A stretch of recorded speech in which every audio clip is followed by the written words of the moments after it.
This is the Pacific Northwest.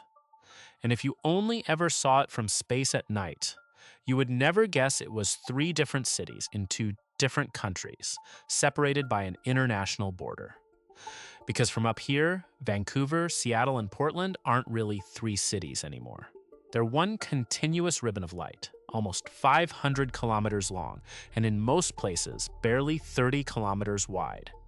A single urban organism squeezed into a sliver of flat land between a wall of mountains and the sea. Right now, close to 10 million people live inside this ribbon. And over the next 25 years, planners expect it to absorb another 3 to 4 million more. Roughly the population of the entire city of Los Angeles. Poured into a corridor, you can drive end to end in a single very long day. Here's the part that should stop you. The two governments most responsible for this region, Washington State and Oregon, along with the province of British Columbia, are no longer planning for three separate metros. They have a shared official name for what they're building. They call it the Cascadia megaregion. And they're spending real money, tens of millions of dollars, and counting, on a 250-mile-per-hour train designed to stitch the whole thing into a single labor market, where you could live in one city and work in another an hour away. So how did three cities, founded by rivals, split by a national border, end up merging into one giant megacity? Why is the land forcing them together? And is this the future of how humans build? Or a slow-motion mistake we're about to repeat at the largest scale yet? To understand where this is going, we have to start with the one thing that has controlled this region from the very beginning: the shape of the ground itself. Before we continue and understand how we got to this point, I want to ask you for a huge favor. This channel is completely new, and we're fighting hard to grow. It costs you absolutely nothing. It's literally 2 seconds to click the subscribe button. Our team invests a tremendous amount of effort and works incredibly hard researching and editing to bring you the best content possible. It's just a brief moment for you, but it helps us enormously by allowing this valuable content to reach more people. Thank you so much from the bottom of our hearts. And now let's continue. To understand why these cities are merging, forget the cities for a moment and look only at the land. Because nature drew the blueprint long before any human did. The Pacific Northwest is essentially a trough. On the east, the Cascade Range rises in a near-continuous wall of volcanoes and forest. Mount Rainier, Mount Hood, Mount Baker, a barrier that traps the rain and blocks easy expansion inland. On the west, the Coast Ranges and the cold open Pacific. And running down the middle between these two walls lies a chain of lowlands. The Fraser Valley around Vancouver, the great inland sea of Puget Sound, and the flat, fertile floor of the Willamette Valley around Portland. This is the only easy ground in the entire region. It is flat, it is well-watered, and crucially, it is connected, a natural north-south hallway. Everywhere else, you are fighting mountains, dense temperate rainforest, or the ocean itself. So when people came to build, they had almost no choice about where. The geography didn't suggest a path. It dictated one, and the water shaped it further. Puget Sound is not a simple bay. It's a maze of deep glacial fjords, carved by ice sheets that crushed down from the north during the last ice age. Those deep, sheltered, protected waters created some of the finest natural harbors on the entire west coast of North America. Meanwhile, the Willamette Valley to the south was scoured flat and laid with rich soil by a series of catastrophic Ice Age floods. The Missoula floods, which periodically released a wall of water from a collapsing glacial dam and resurfaced the whole valley. The result was farmland so good it became the literal prize at the end of the Oregon Trail. So the first settlers followed the logic of the land and the water.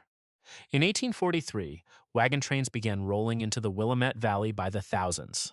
2 years later, in 1845, a settlement was platted on the banks of the Willamette River near its junction with the Columbia, a perfect inland port. Its two founders, one from Maine and one from Massachusetts, famously flipped a coin to decide its name. The man from Maine won.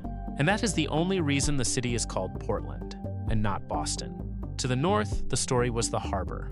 In 1851, a small party of settlers landed at Alki Point and soon moved to the deep sheltered water of Elliott Bay. They named their settlement after a local Duwamish and Suquamish leader, Chief Seattle. Tacoma, Olympia, and a string of mill towns filled in around the sound, each one clinging to deep water and timber. But what turned these scattered outposts into rivals racing for dominance was steel, the transcontinental railroads. Whichever town became the western terminus of a railroad would become the gateway to the entire region, and everyone knew it. The Northern Pacific reached Tacoma in the 1880s.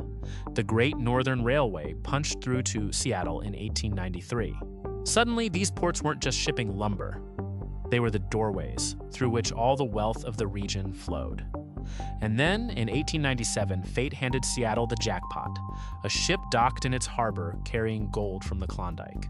The gold rush was on, and Seattle marketed itself relentlessly as the one place to outfit yourself before heading north to Alaska.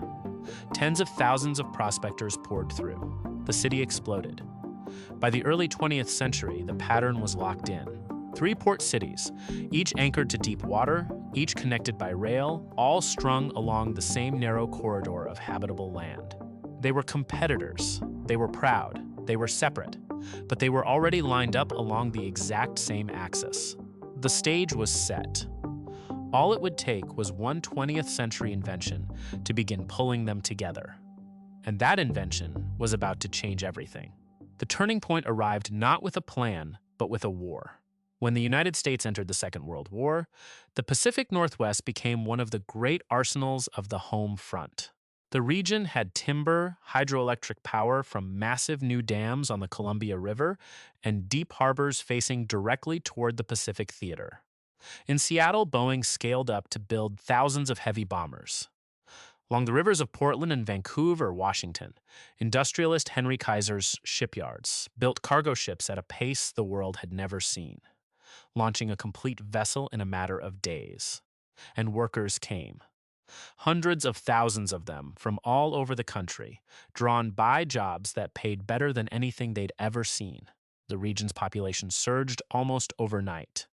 Portland alone needed somewhere to house tens of thousands of shipyard workers. So it threw up an entire instant city on the floodplain north of town, a place called Vanport. At its peak, it was the second largest city in Oregon. It had been built fast and built cheap on low ground behind dikes. In 1948, the river broke through. Vanport was destroyed in an afternoon, displacing 18,000 people. It was an early, brutal lesson the region would keep relearning. Build carelessly on the wrong ground, and the land will eventually collect the debt. The war also reshaped who lived here. The wartime industries pulled in workers from across the country, including a significant black migration into a region that had previously been overwhelmingly white. A demographic shift that would echo for generations in the very neighborhoods later targeted by freeways. The Pacific Northwest came out of the 1940s more populous, more industrial, and more diverse than it had ever been, with a workforce that now expected good jobs and a place to live. But the war left behind something more permanent than shipyards. It left behind a population that had grown, a manufacturing base that didn't go away, and a country about to fall completely in love with the